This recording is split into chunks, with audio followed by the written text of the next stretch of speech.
നമുക്കിന്നൊരു കൂണ് തോരൻ വെച്ചാലോ. അപ്പം ഞാൻ ആദ്യം തന്നെ കൂണ് 400 ഗ്രാമാണ് ഈ കൂണ്. അപ്പോൾ ആദ്യം തന്നെ ഇതിങ്ങനെ പൊളിച്ചിട്ടിട്ടുണ്ട്, വൃത്തിയാക്കിയിട്ട് ഇതൊരു 10 മിനിറ്റ് നമുക്ക് മഞ്ഞൾപ്പൊടി വെള്ളത്തിലിട്ട് വെക്കാം. അപ്പോൾ നമുക്ക് ആ സമയം കൊണ്ട് ബാക്കി ഇതിനുള്ള പരിപാടികൾ ചെയ്യാം.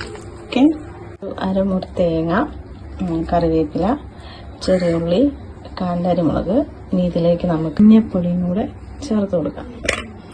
ഓക്കെ, നമ്മൾ കുറച്ച് മഞ്ഞൾപ്പൊടി ചേർത്തിട്ടുണ്ട്. എരിവ് ആവശ്യത്തിന് കേട്ടോ, എല്ലാവർക്കും എന്തോരം വേണമെന്നറിയില്ല. എനിക്കിവിടെ എരിവ് ഇഷ്ടമാണ്, അതുകൊണ്ട് ഞാൻ ഇത്രയും കാന്താരിമുളക് എടുത്ത് ഒരു 3-4 ചെറിയുള്ളി മതി. ഇതെല്ലാം കൂടി നമുക്കൊന്ന് ചതച്ചെടുക്കണം. എന്നിട്ട് നമുക്ക് ബാക്കി കാണാം.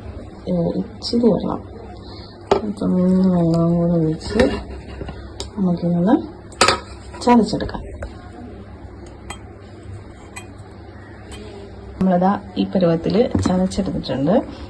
ഇനി നമുക്ക് ഒരു പാത്രം, ഒരു ചട്ടി ചൂടാക്കി അതിൽ നമുക്ക് എണ്ണയും കടുവൊക്കെ ഒഴിച്ച് നമുക്കിത് ചെയ്യാം. ആദ്യം തന്നെ ഒരു ചട്ടി, ചീനിച്ചട്ടി കേട്ടോ ഞാൻ വെച്ചേക്കണേ. ഇത് പഴയ ചീനിച്ചട്ടി അല്ലെങ്കിൽ കണ്ടിട്ട് ഇതിന് ഒന്നും പറയില്ല. നമ്മളൊരു ചീനിച്ചട്ടി എടുത്ത് വെച്ചു. അതിനകത്തോട്ട് ഇതാ എണ്ണ ഒഴിച്ചിട്ടുണ്ട്. എണ്ണ നന്നായി ചൂടായിട്ട് വരുമ്പോൾ നമുക്ക് അതിനകത്തോട്ട് കടുക് ഇട്ട് കൊടുക്കാം. കടുക് ഇട്ട് കൊടുത്തു.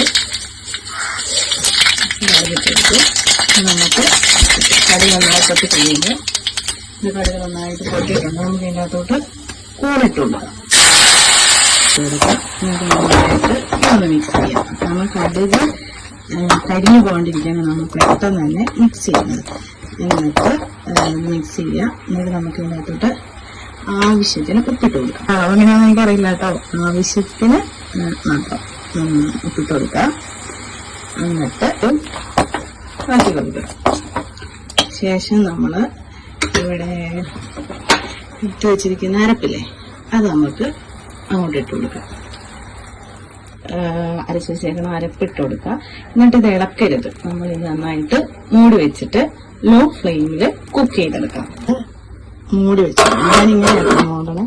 നമുക്കിത് മൂടി വെച്ച് കൊടുക്കാം. എന്നിട്ട് ഇത് നല്ലപോലെ ആയിട്ട് ലോ ഫ്ലെയിമിൽ കുക്ക് ചെയ്ത് കൊടുക്കാം. നമുക്ക് അതൊരു 10 മിനിറ്റ് കഴിഞ്ഞ് നമുക്ക് ഓപ്പൺ ആക്കാം. ഞാനിവിടെ ഉള്ളി മാങ്ങ, നമ്മുടെ കോട്ടയങ്കാട്ട് സ്റ്റൈലാണ് ഉള്ളി മാങ്ങ. ഞാൻ ഇടയ്ക്കൂടെ ഉള്ളി മാങ്ങ ഉണ്ടാക്കിയിട്ടുണ്ട്. ഇത് നമുക്കൊരു വേറെ പാത്രത്തിലോട്ട് വെക്കാം. ഉള്ളി മാങ്ങ ഏറ്റവും എളുപ്പത്തിൽ നമുക്ക് കറിയൊന്നും ഇല്ലാത്ത ദിവസങ്ങളിൽ മീനോ ഇറച്ചിയോ അങ്ങനെ, അല്ലെങ്കിൽ കറിയൊന്നും ഇല്ലാത്ത ദിവസങ്ങളിൽ നമുക്ക് ഏറ്റവും എളുപ്പത്തിൽ ഉണ്ടാക്കാൻ പറ്റുന്ന ഒരു കറിയാണ് ഉള്ളി മാങ്ങ. ഇതിന്റെ റെസിപ്പി ഞാൻ അടുത്ത ദിവസം ഇട്ടുതരാം. ഞാനിപ്പം ഇട്ടുപോയി, അത് കഴിഞ്ഞിട്ടാണ് ഈ വീഡിയോ എടുക്കുന്ന കാര്യം ഓർത്തെ. അപ്പോൾ ഉള്ളി മാങ്ങ സെറ്റാക്കി വെച്ചിട്ടുണ്ട്. നമുക്കിനി വേറൊരു പാത്രത്തിലോട്ട് ആക്കി വെക്കാം. ഓക്കെ, ജസ്റ്റ് ഒന്ന് ചൂടാവുമ്പോൾ എടുത്ത് ഒന്ന് ഇളക്കി കൊടുക്കാം കേട്ടോ. നന്നായിട്ട് ഇളച്ചിട്ടുണ്ട്. നമുക്ക് നന്നായിട്ട് ഇളക്കി കൊടുക്കാം. ഞാൻ വെള്ളം ഒഴിച്ചിട്ടില്ല കേട്ടോ. ഇതിനകത്ത് കൂണിലുള്ള വെള്ളം തന്നെയാണ് ഇപ്പോൾ വന്നിരിക്കുന്നത്. വെള്ളമൊന്നും ഒഴിച്ചിട്ടില്ല. കൂണിലൊക്കെ ഉള്ള വെള്ളം തന്നെയാണ്. ഇനി നമുക്ക് ജസ്റ്റ് ഇതിന്റെ ഉപ്പൊന്ന് നോക്കിയിട്ട് ഉപ്പ് വേണമെങ്കിൽ ഇട്ട് കൊടുക്കാം. ഇനി തിളച്ച് വരുന്ന സമയത്താണ് ഉപ്പ് ഇട്ട് കൊടുക്കുന്നത്. നമ്മൾ ജസ്റ്റ് ഒന്ന് ഉപ്പ് നോക്കാം. ഉപ്പ് ഇച്ചിരി കുറവാണ്. നമ്മൾ ജസ്റ്റ് ഒരു മുള്ളുപ്പും കൂടെ ഇട്ട് കൊടുത്ത് നമ്മൾ നന്നായിട്ട് ഇളക്കി ഇനി നമുക്കിത് തട്ടിക്കുത്തി വെക്കാം. ഓക്കെ, തട്ടിക്കുത്തി വെക്കുന്നത് ഇനി ഇത് ആവട്ടെ. നമുക്കിത് ആയിട്ട് കാണാം. അതാണ് ഞാനിത് മൂടി വെക്കാം. നമുക്കിത് ആയിട്ട് കാണാം. നമ്മുടെ കൂൺതോരൻ ഇവിടെ റെഡി ആയിട്ടുണ്ട്.